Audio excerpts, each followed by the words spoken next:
Et coucou les amis. Donc j'avais envie de faire une vidéo pour YouTube que je couperai peut-être pour d'autres réseaux, mais je voulais prendre mon temps et faire une enquête. Donc j'ai choisi pas mal de cartes d'enquête. On va faire plusieurs enquêtes même.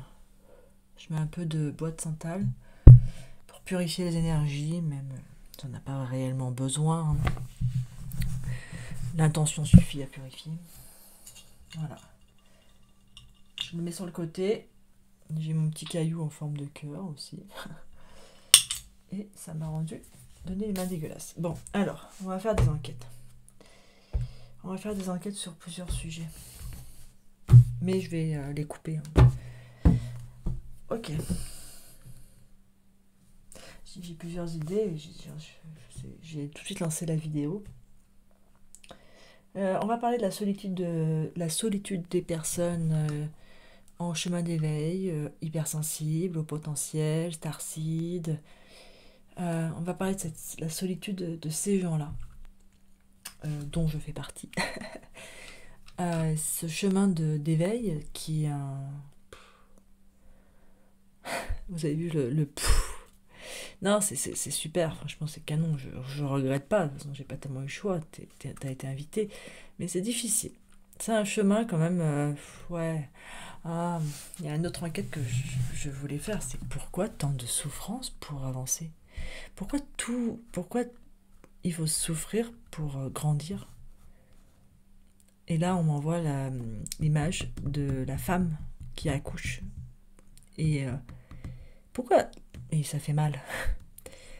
Pourquoi l'amour doit faire mal, même? En fait, normalement, l'amour devrait pas faire mal. Et les gens, ils vont te dire, si c'est de l'amour, ça fait pas mal, hein. Je suis d'accord. Est-ce qu'il y a vraiment de l'amour sur Terre? Ou est-ce que c'est que des arrangements ou des rencontres pour faire grandir? On va faire ça plutôt. Parce que ça va aussi avec la solitude de l'hypersensible, parce que au bout d'un moment, ou de la personne en chemin de veille, parce qu'au bout d'un moment, quand tu es dans ce parcours-là initiatique, et que t'en as marre des faux amours, t'en as marre de tous ces jeux psychologiques du bourreau sauveur victime, de ces jeux de fuis-moi je te suis, t'en peux plus en fait. De cet ego blessé, tu le vois, l'ego blessé, tu le vois planer. Ça veut pas dire que toi tu n'es pas blessé, mais toi, ce que tu vois ta blessure, tu vas la travailler direct, la rejettes pas sur les autres. T'as des blessures aussi, hein. Voilà. Alors pourquoi? The question is. euh, j'ai le cerveau qui est au ralenti là, désolé. Donc j'ai pas le cerveau ultra vif. Je suis en mode tranquille, donc j'ai pas le cerveau ultra vif, donc il va pas y avoir des connexions de dingue rapides, mais les connexions justement, le mental est pas là. Donc, on y va, et je te jure que j'ai perdu la question. C'est un truc de dingue. Oh là là. Alors pourquoi? Oui, est-ce qu'il y a encore de l'amour sur Terre? Et pourquoi les hypersensibles sont toujours seuls, enfin souvent seuls, là, ceux qui sont en chemin d'éveil? Et c'est les premières cartes qui me viennent. C'est pas le premier...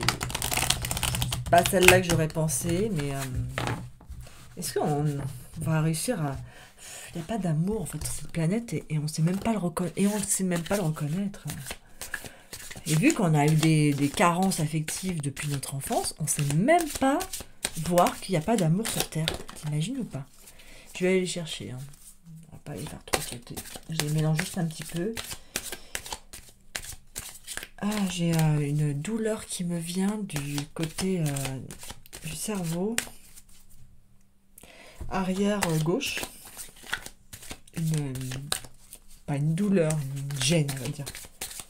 Et je suis très très très relax, hein. Allez, ok. Donc bon, je vais pas vous engueuler. Eh oui, exactement. C'est ça. C'est comme on nous a trahis là. On nous a dit viens sur Terre, viens, tu vas t'incarner, viens, tu vas aller avec des parents, ils vont t'aimer, viens, tu vas rencontrer plein d'amis, ils vont t'aimer. Mais en fait, si t'enlèves tous les jeux psychologiques, l'attachement, euh, l'amour conditionné, donc je t'aime si tu corresponds à l'image que j'ai envie de toi, si tu fais ça, j'ai l'impression qu'il y a une trahison. Et, euh, et tu vois, ça c'est la reine. Bah toi, voilà, exactement. Bah, la réponse, elle est là. Je pense qu'on va tirer qu'une seule carte. Merci, le tirage est fini. Ok, bon. Est-ce qu'on parle de trahison de l'ombre, du monde archontique, des énergies involutives qui nous ont trahis, nous qui avons le cœur pur, en plus elle habille en roux, tu vois, à nous qui avons le cœur pur et tout ça, ça peut symboliser l'amour, hein, le rouge c'est pour ça, la passion, tout. Et elle a sa couronne. Est-ce que c'est une trahison en plein dans le dos? Et je vais te dire un truc, tu sais, je sais pas si toi c'est pareil, mais moi depuis que je suis petite, enfin en âge d'être amoureuse et tout ça, c'est comme si je cherchais toute ma vie cet amour et que bah, jamais je trouvais. J'ai l'impression que c'est pas à la hauteur à chaque fois, j'ai l'impression que ça ne fonctionne pas, j'ai l'impression que ce que je cherche depuis tout le temps, bah, alors que j'étais convaincue hein, d'avoir une personne faite pour moi quelque part, mais une seule. Alors là, ça va aussi avec l'idée qu'il n'y a qu'une seule personne de bonne pour toi. Non, je pense qu'il y a plein de personnes avec qui tu peux t'entendre, mais je cherchais pas des personnes avec qui m'entendre, hein. Je cherchais pas un pote, quoi, tu vois. Enfin, entre autres un pote, mais voilà, c'était chercher vraiment cette connexion extrêmement forte, ce lien indestructible, cette confiance absolue que la personne t'aime tel que tu es. Et t'aimera tel que tu es. Genre demain, c'est horrible ce que je vais dire, mais demain t'as un accident de voiture, t'es handicapé, t'as plus de jambes, quoi, tu vois. La personne, eh ben, elle reste, voilà, elle t'aime pour ce que tu es. Donc ça vient d'une trahison. Je vais essayer de pas faire tomber la bougie, qu'on a mis partout la dernière fois. Ok, donc soit c'est une trahison. Est-ce que c'est une trahison? J'ai pas. Ah, c'est mon pendu, il est pas loin. Au pire, je vais le chercher. On va essayer de faire 100. Est-ce que c'est une trahison? Trop de cartes. Est-ce que c'est une trahison de l'ombre, de l'incarnation, quoi, tu vois? L'incarnation. Oh, bon, celle-là. Allez.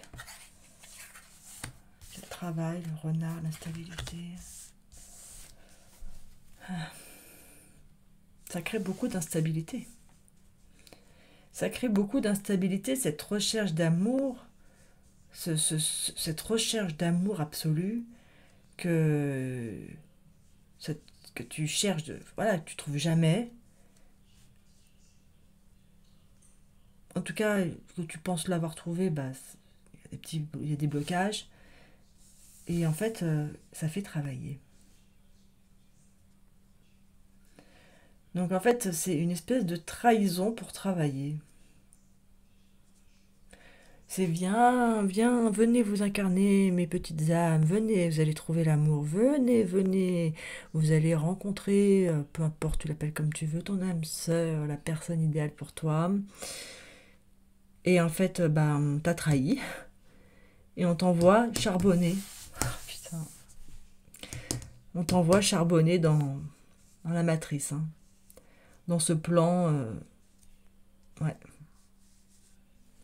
Et ça crée pour ces personnes-là, donc qui s'éveillent hein, à ce monde, à cette illusion, ça crée beaucoup d'instabilité.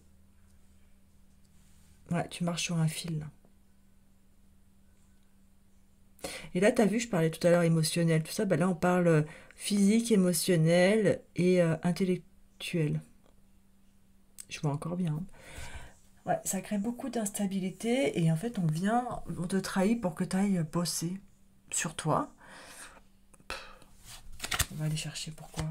Évidemment, là, j'entends c'est pour libérer du karma, pour voilà, des blessures émotionnelles passées. Ah, ok, d'accord. Bon, ok, c'est un cadeau. Bon, c'est un cadeau. Encore un cadeau mal emballé, celui-là. C'est un cadeau. Peut-être qu'au bout d'un moment, à force de faire des incarnations après des incarnations, tu vivras peut-être une vie où tu rencontreras l'amour. Tu sais, il y a toujours des couples comme ça, tu sais pas, ils se rencontrent jeunes, ils vivent toute leur vie ensemble. Et eux, tu as l'impression qu'ils n'ont pas trop de challenge amoureux à vivre, quoi. En fait, parce qu'ils ont déjà vécu dans d'autres incarnations, et c'était toutes les histoires du couple. Et que dans cette incarnation, ils n'ont pas besoin ni de se tromper, ni de se trahir, ni de se maltraiter, ni machin. Ils ont fini tout ce plan-là, ce jeu-là. Ils ont compris que l'homme et la femme étaient une complémentarité, qu'il n'y en avait pas un qui dominait l'autre, blablabla. Et donc ils vivent des vies tranquilles. Bon, c'est pas que eux sont meilleurs que toi, c'est que eux, ils ont avancé dans leur chemin d'éveil, d'évolution, et dont ils ont avancé sur ce plan-là, et ils sont heureux dans leur vie de couple, et ça existe, heureusement. Et il y a encore du vrai amour, ça existe, mais c'est quand même très rare. Et pourquoi? Donc on parlait des hypersensibles. Ah, blessure de trahison.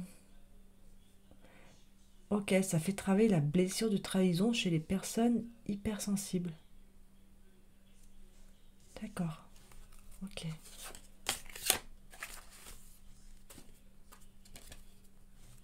Ça tombe bien, là, Ouais, blessure de trahison dans ton intérieur. C'est un cadeau pour ton intérieur. C'est un cadeau pour ton temple, pour ton corps, ton temple, ta vie, hein. C'est un cadeau, cette trahison de ne pas rencontrer l'amour, d'être toujours trahi. Parce que tu es ta propre trahison aussi souvent. Ça veut dire que tant que tu te trahis, tu seras trahi. Tant que tu n'as pas confiance en toi, quand tu ne te respectes pas, tu seras toujours dans l'instabilité, tu devras faire ce travail jusqu'à temps que quand on te dira viens, viens, viens, tu vas t'incarner, ça va être sympa, tout ça, ben tu n'auras pas besoin qu'on te promette des choses parce que tu auras confiance en toi et que tu arrêteras de te trahir et donc tu ne vivras pas de trahison. Il y a une blessure de trahison, ça revient de la trahison, d'une blessure de trahison première, depuis longtemps. Un truc d'équilibre hein, avec la loi. C'est une loi divine là. Qu'est-ce qui a trahi quoi? Qu'est-ce qui a été trahi? Évidemment, j'entends depuis tout à l'heure un truc, mais je sais pas si je dois le dire, on va voir plus tard. On va changer de jeu. Il y a une trahison quelque part. Et il y a un travail à faire. C'est pour ça que on a du mal à trouver l'amour sur Terre. Et oui, personnellement, j'ai senti que c'était l'amour inconditionnel à un moment de grande transcendance. Plusieurs fois, hein, j'ai transcendé. Hein, et j'ai senti cet amour dingue. Ce truc, tu dis, vas-y, je veux revenir. C'est trop bon. On peut rester là-haut, s'il vous plaît. Et là t'entends... non, non, toi, t'as choisi la vie sur Terre. T'es planté, tu t'es planté. Non, je regarde. Et à moitié, mais bon. Et là, tu commences à te dire, ok, donc c'est ça que je sais, je connais, c'est ça l'amour pour moi. Ça, c'est la définition de l'amour, ce que j'ai senti là, à ce moment-là. C'est ça, cet amour-là, je le sens. Et je sens l'amour que je reçois des mondes invisibles. Enfin, invisibles. Invisibles pour notre humain, hein, évidemment. Bref. Et donc, tu dis, mais il n'y en a pas sur Terre des comme ça, du comme ça. Ça n'existe pas. Vous m'avez envoyé sur une planète où l'amour ne vibre que en dualité. Tu vois, l'instabilité, c'est aussi la dualité. Et la loi, encore l'équilibre, la dualité. Et encore, tu vois, il y a des rouages. Vous m'avez envoyé dans un truc où c'est un monde de dualité qui m'intéresse pas. Comment tu veux que je trouve l'amour? Et là, une des réponses, c'est ce ne sera pas de l'amour comme tu as reçu de nous dans ces moments de transcendance incroyable, enfin incroyable, tout simplement où tu te connectes à l'amour inconditionnel, au divin, et ces moments de grande transcendance, de grand, waouh, c'est dingue quoi. Il y a un avant, un après, ce moment-là. Je me reconnecte à un moment comme ça, c'est puissant quand même. Et là, tu sais que tu n'es plus jamais seul. Et tu sais que tu es aimé d'un amour que... Enfin. Et c'est... on te montre juste, c'est comme ça. Ok, c'est comme ça que tu dois non seulement t'aimer, arrêter d'être ta propre trahison. Le jour où tu t'aimeras à ce niveau-là, tu seras en équilibre dans ton émotionnel et tu pourras rencontrer l'amour. Bon, ben voilà. Je réécouterai, hein, parce qu'en général, je fais une guidance, après, je me souviens plus de rien. Alors, quoi d'autre? Angoisse et peur. Ouais. Et tout ce travail de...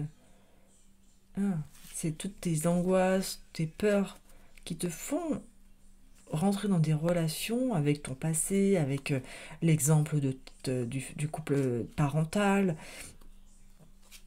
avec ce que tu penses être l'amour, et ça te crée beaucoup d'angoisse et de peur, donc tu crées ta réalité depuis tes pensées, et si tu arrivais avec un cœur léger dans cette relation, guéri de toute blessure, dans une foi indestructible, une foi euh, inimaginable que l'amour existe, tu ne serais ni dans le doute de l'autre, tu ne serais ni dans la peur que l'autre te fasse du mal, tu n'aurais pas peur de perdre ta liberté en rentrant dans cette relation, tu n'aurais pas peur de te faire que l'autre te blesse, te trahisse, te rejette, t'abandonne, tu n'aurais pas peur d'aimer, tu n'aurais pas peur d'aimer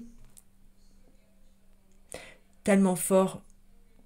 Et si j'aime à ce niveau, et si la personne décide de me trahir, ou de me rejeter, ou de m'abandonner, comment je vivrai après?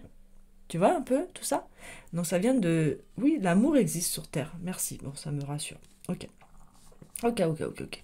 L'amour existe sur Terre, mais... donc... le- l'évolution hypersensible et tout ça, c'est une nouvelle étape évolutive de l'humain qui veut vraiment plus de médiocrité sur Terre. On va demander pourquoi on attire à ce moment-là des pervers narcissiques. Enfin, oui, on le sait, mais voilà, est-ce que c'est le travail? Et on te dit que c'est toutes les peurs, tout ça qu'il faut travailler pour pouvoir arriver à ce cadeau, parce que c'est un cadeau, ça va se mériter l'amour sur Terre. C'est un cadeau, c'est une loi divine, ça se mérite quand tout est guéri, quand tout a trouvé sa stabilité, tout ça. Ok. Donc pourquoi les hypersensibles à ce moment-là? C'est quoi la rencontre avec... pourquoi la rencontre avec les toxiques?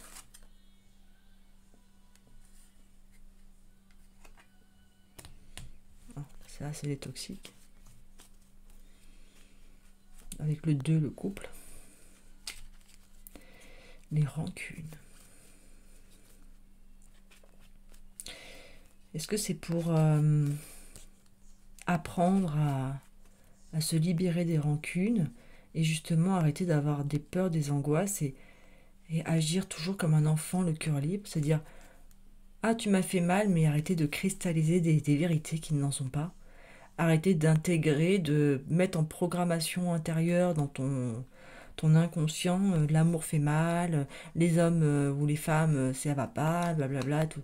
Elle va encore me faire mal comme les autres, il va encore me trahir comme les autres. C'est... Mais là, le pervers narcissique, c'est un niveau extrême. Il y a de la lignée familiale en plus. Bon, ça m'étonne pas.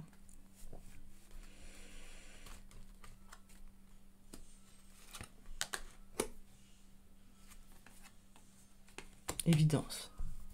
Ce que j'entends dans évidence, là, tant que tu n'es pas arrivé à un niveau d'éveil, de connaissance de soi, d'amour de soi, où tu as guéri toutes tes peurs, tu as guéri toutes tes angoisses, tu as libéré tout ton passé, tu as rencontré beaucoup de personnes, peut-être qui t'ont fait du mal.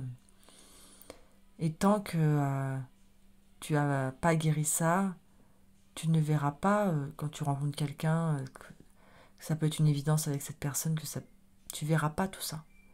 Parce que c'est comme si tu avançais avec des œillères. Et il faut retirer les œillères pour pouvoir voir le véritable amour.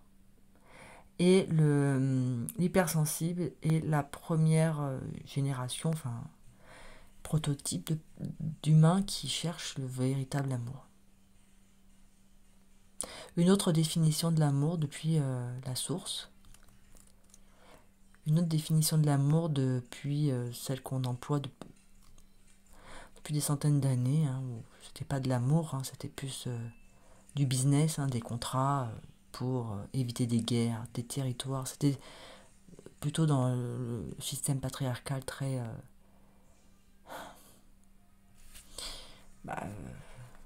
pour la puissance de l'argent et la domination et le pouvoir.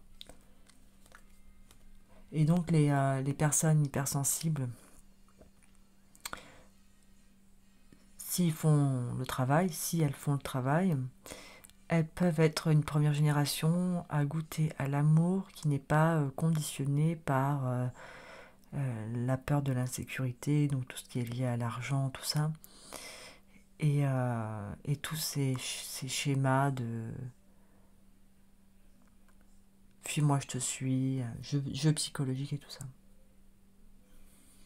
Alors on n'y est pas encore, il y a une grosse déstabilisation en ce moment. L'humain, on voit hein, chez les jeunes beaucoup de difficultés à se mettre en couple sérieusement. Mais c'est ok, c'est le chemin pour pouvoir guérir le masculin blessé, le féminin blessé, et pouvoir... ils vont dans les extrêmes de n'importe quoi, de la consommation. Il n'y a pas d'attachement, il n'y a rien du tout. Ils vont dans l'extrême de ça pour se libérer. Ah, d'accord. Ils vont dans les extrêmes de ça pour se libérer des schémas du passé qui étaient aussi... qui était mieux pour la reproduction, pour la famille, tout ça, mais c'était pas, il n'y avait pas d'amour, hein, je suis désolée, il n'y avait pas tellement d'amour dans les familles, hein. C'est de la solidarité, tu veux pas vivre seul, l'assistanat, quoi, tu vois, enfin, c'était pas de l'amour. Alors, on me dit, ouais, super, c'est un couple, ça fait combien de temps? Ça fait 60 ans qu'ils sont mariés, ok, d'accord, mais qu'est-ce qui reste, tu vois? Donc, en fait, il ne faut pas avoir peur de cette jeune génération qui a du mal à se mettre en couple. Ils sont en train de se libérer des égrégores, d'énergie du passé, et ça, ils vont voir que ça va pas non plus, pour après retrouver un équilibre. Donc en fait, autant avant c'était quand même pas un bel équilibre non plus, autant là c'est aussi déséquilibré, et au bout d'un moment on va trouver l'équilibre entre les deux. Voilà. Et je sais pas si tu comprends, là, je pars dans des délires. Voilà, je réouvre les yeux. Et après tu pourrais. Et après il y a la rencontre forte. Waouh, waouh, waouh, waouh. Et après tu es prêt. Dans ton masculin et ton féminin sacré. Dans le feu et l'eau. Je sais pas pourquoi là je vois ça. La terre et l'air. Dans les 4 éléments. Il y a un truc avec les éléments. Savoir aussi maîtriser les 4 éléments. Ne me demande pas. Je sais pas pourquoi. C'est quoi cette histoire? Bon, tu vois, un équilibre. Une justice. Ouais, ok. Donc, l'amour existe toujours sur Terre.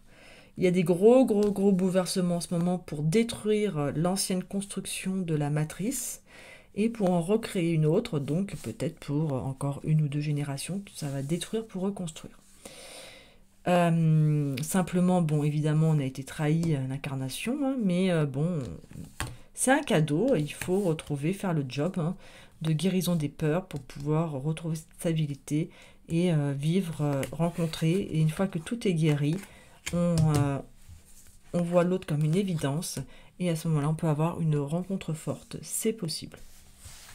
Je sais pas combien de temps ça fait. Est-ce que vous voulez qu'on continue? Allez, une dernière carte.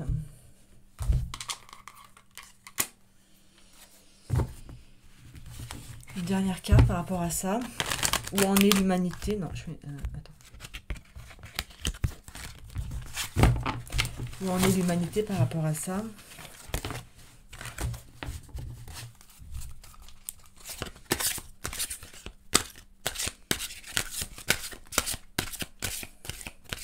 L'humanité, on est à un stade de l'adolescence. C'est pour ça que c'est un peu chaotique. Hein. On est, on n'est plus des enfants, mais on n'est pas encore des adultes. On rentre dans l'ère du Verseau.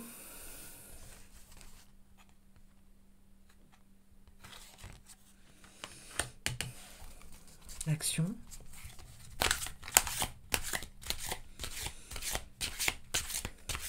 Dénouer tous les nœuds de la terre.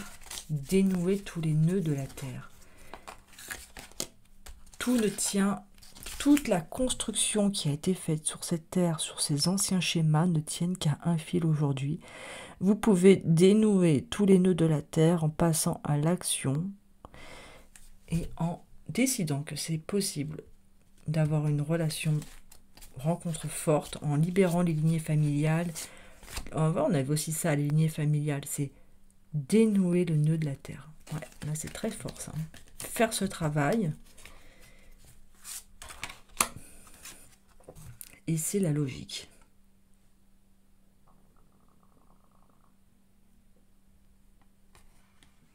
Et la solution apparaîtra par logique. Il y a du boulot hein, encore avant de tomber sur l'amour. Hein. Ouais. Tant que tu n'as pas fait ce travail-là, désolé pour... tant que tu n'as pas fait ce travail-là dans cette vie ou dans d'autres vies, mais bon, on est quand même dans une phase d'évolution jamais atteinte aujourd'hui, donc tant que tu n'as pas fait ce stade d'évolution, je pense pas que... Oui, il peut y avoir de l'amour, affection, tout ça, mais je pense pas que tu aies atteint le niveau d'amour qu'on ressent quand on connecte à l'amour inconditionnel et qu'on nous demande de faire descendre cet amour sur Terre. Oui, parce que quand j'ai ressenti ça, cette transcendance, on m'a dit que c'était justement cet amour qu'il fallait redescendre sur... Enfin, c'est pas un ordre, hein, qu'il fallait faire redescendre sur Terre. Donc, même si je sais que je serai sûrement faillible, j'essaye d'élever mes enfants comme ça, dans cet amour-là. C'est-à-dire, j'aime mes enfants, quoi qu'ils fassent. Parce que tout part de là. Hein. Déjà, si t'as pas été aimé enfant, comment tu peux reconnaître l'amour plus tard? Et c'est pour ça qu'il y a les pervers narcissiques et tout ça. Franchement, si t'avais été aimé enfant, d'un vrai amour inconditionnel, tu tombes sur un pervers narcissique ou une relation toxique ou karmique, mais tu le dégages. Tu reconnais bien que c'est pas l'amour. Nous, on ne sait pas reconnaître l'amour parce qu'on a eu des défaillances avec l'amour maternel, la mère qui représente l'amour, le père qui représente tout ce qui est sécurité. Et on a été défaillants. Je suis défaillante en tant que mère, mais j'essaye d'aimer mes enfants quoi qu'ils fassent. C'est-à-dire que j'attends pas d'eux qu'ils travaillent bien à l'école pour les aimer, ou qu'ils assurent, ou qu'ils fassent ça. Non, ils sont libres, ils font ce qu'ils font, qu'ils fassent leur mieux, qu'ils trouvent leur voie. Et je suis là juste pour les accompagner. Ils ont toute leur vie à faire. Et puis j'ai pas genre honte parce que mes enfants ils sont comme ci ou comme ça, que j'ai éduqué bien ou pas bien, tu vois. On n'est pas dans du dressage. On n'est pas en train de dresser un animal. C'est la moindre des choses que je puisse faire, essayer de les aimer de façon inconditionnelle, du maximum que je puisse faire sur Terre, parce que c'est pas évident. Voilà, bon, allez, je t'embrasse, bisous, ciao.